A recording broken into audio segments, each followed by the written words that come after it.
Presiden Donald Trump baru saja terpilih menjadi Presiden Amerika, ya, dan ini merupakan sebuah langkah yang luar biasa dari Partai Republik untuk memenangkan Donald Trump. Dan Donald Trump dalam waktu 90 hari ke depan ini mempunyai sebuah kekuatan yang luar biasa, ya, untuk pemerintah Amerika.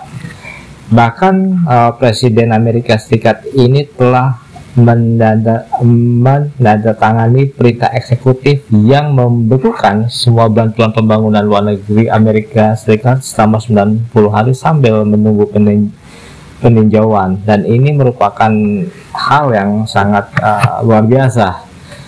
Bahkan pada hari pertamanya menjabat, Gedung Putih telah mengumumkan keputusan tersebut sebagai upaya kembali menilai kembali strategi bantuan luar negeri dan mempersiapkan keselarasan dengan prioritas nasional. Jadi bantuan Amerika yang diberikan ke banyak negara ini akan banyak direvisi, apakah menguntungkan Amerika atau merugikan Amerika, karena tidak hanya bernilai politis. Saat ini Amerika lebih banyak justru melihat dari kepentingan ekonomi. Kalau kepentingan politis itu hanya kepentingan berdasarkan kepentingan politik, berdasarkan ideologi.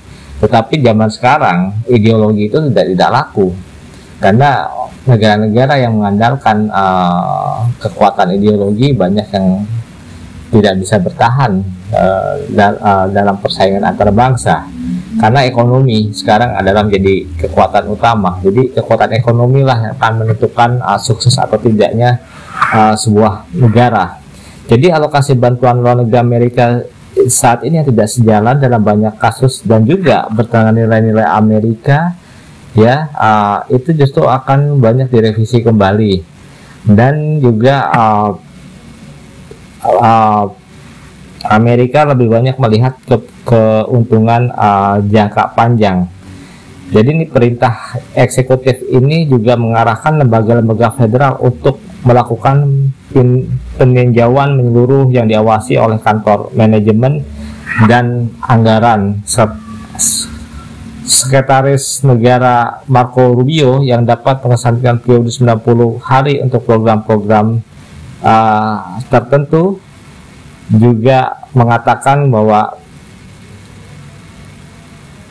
hal ini merupakan hal yang harus dilakukan untuk melihat program-program tertentu dalam 90 hari. Jadi kita juga belum tahu seberapa jelas, ya, bantuan Amerika itu akan berpengaruh karena pendanaan untuk sejumlah program telah dialokasikan oleh Kongres. Perintah eksekutif tersebut memang telah diambil Trump pada masa jabatan pertama sebagai presiden, ketika dia bergerak juga untuk memangkas pendanaan bagi berbagai badan PBB dan memotong bantuan negeri. Apalagi Amerika juga tidak mau lagi menyumbang iuran atau iuran, ya, untuk anggaran WHO, ya, karena dia mengatakan saya akan sangat mengutamakan kepentingan Amerika, dan ini dia buktikan juga dalam jabatan kedua. Dan juga kan sudah jelas akan menghentikan kemungkinan besar bantuan luar negeri Amerika untuk negara termasuk Ukraina yang telah memberikan beban pembayar pajak Amerika dalam fokus pembangunan dalam negeri. Dan ini yang menyebabkan Joe Biden ini gagal kemarin itu dalam pemulihan ekonomi. Amerika memang telah menjadi pendukung penting Kiev atau Ukraina di era mantan Presiden AS Joe Biden dari Partai Demokrat yang memberikan bantuan militer, keuangan, dan kemanusiaan dan lain-lain, terutama setelah eskalasi konflik Ukraina pada tahun 2022. Dan pada tahun 2002 saja Kongres Amerika telah menyetujui lebih dari 112 miliar bantuan bagi Ukraina, dan itu adalah bantuan yang sangat besar jumlahnya. Karena pada bulan April 2024 DPR Amerika Serikat mengesahkan paket bantuan sebesar 90 miliar untuk Ukraina, Israel, dan Taiwan, tujuannya untuk mempertahankan diri. Bahkan pada Januari 2025, ya, Amerika juga mengumumkan paket bantuan lagi sebesar 500 juta untuk Ukraina. Dan Ini merupakan pemborosan anggaran bagi pemerintahan yang membuat sekali lagi Amerika sulit untuk pulih dari krisis ekonomi. Bahwa bantuan yang Amerika justru memperparah perang di kawasan Ukraina. Bahkan Ukraina pun banyak tidak mencapai tujuan-tujuannya.